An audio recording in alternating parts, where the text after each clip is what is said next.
Hi, welcome to my video on Daniel Wellington watches for women.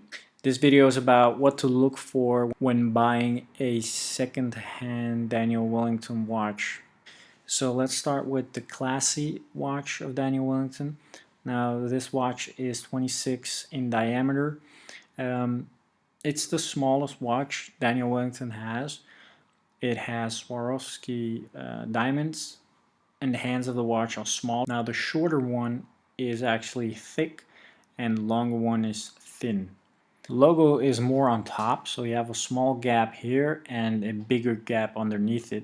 Now the back of the watch looks like any other classic Daniel Wellington watch. You have the water resistant on top and the Japan movement on the right side and the rest of the information around it. And of course the two rings on the inside and the outside. This watch actually curves and almost at the end flattens out. Then you have the plate, it curves, flattens out. It is a smaller watch, but the thickness of the watch is still 6 millimeters, so keep that in mind as well. Now this is the silver one, exactly the same, curves, almost at the end, flattens out. Then you have the plate, the back plate, curves and then flattens out. Same thing, water resistant, Japan movement, the rest of the information, and the two rings. Now you also have the older model, and that is 4 screws in total.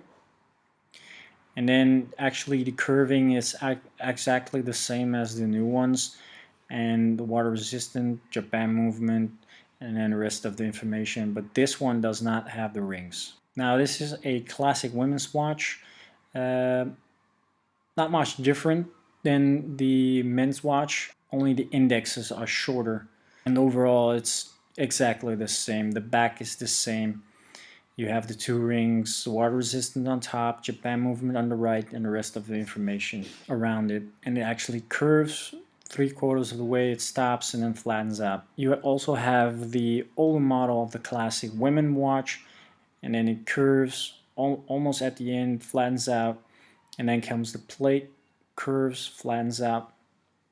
4 screws, weigh out the rings, water resistant on top, Japan movement on the right, and the rest of the information around it. Alright guys, thanks for watching. I hope this information was helpful. If you need to know something else, please let me know. If you want to hear some other information about the watch, about older models, newer models, please let me know. And if you have some comments, please let me know as well.